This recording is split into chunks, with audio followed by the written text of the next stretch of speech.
Oke, sahabat Lampung Pos Update, setelah Deddy Mulyadi, kemudian Pagar Laut, ini kita ada hal yang sebenarnya kontroversi, tapi kita juga harus apresiasi.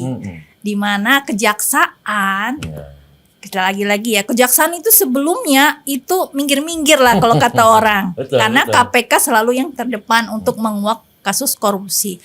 Tapi sejak 2024 lah ya, kemudian ke 2025 seperti ada angin segar di kejaksaan ini untuk mengungkap-ungkap kasus korupsi yang ada, sampai ketika kasus gula ya, kasus impor gula dengan Tom Lembong itu yang agak lama itu mencuat juga, ini dilibas dengan kejaksaan.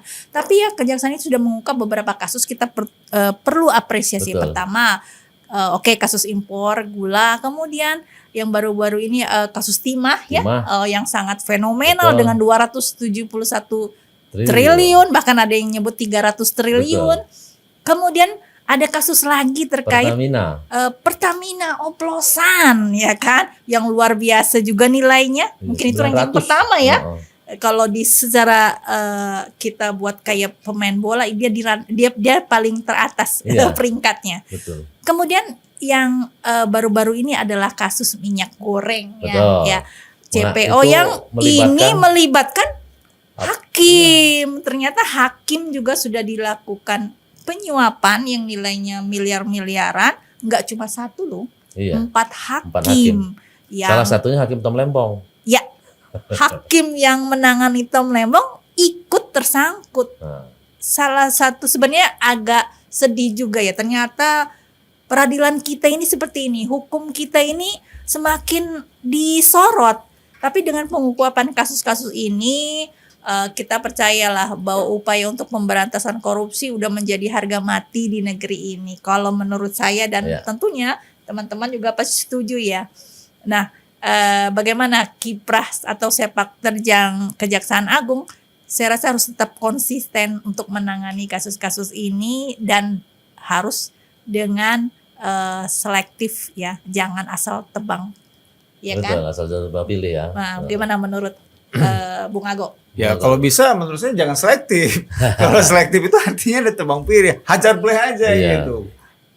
Babat bingkas saja praktik korupsi di mana-mana, baik di kubu pemerintah maupun di kubu oposisi. Betul. Gitu Maksudnya kan. selektif. Tapi nggak ada oposisi ya. Nggak ada lagi kan oposisi, benar. Nggak selektif ketika kasus itu ditangani, itu harus paripurna, jangan karena titipan. Jangan karena titipan ya. Iya itu. Oke, baik. Jadi ya mudah-mudahan sih dengan adanya gebrakan yang dilakukan oleh Kejaksaan Agung di tahun 2025 itu bisa mengangkat indeks korupsi, perception corruption di indeks persepsi korupsi di Indonesia itu menjadi lebih baik lah dari tahun-tahun sebelumnya. Kemarin memang ada peningkatan tapi tidak signifikan ya, hanya beberapa poin. Kemudian di 2005 ini itu menjadi sesuatu yang baik. Tapi sebenarnya tetap saja apapun kasusnya kalau bisa jangan hanya pada mengungkapkan saja.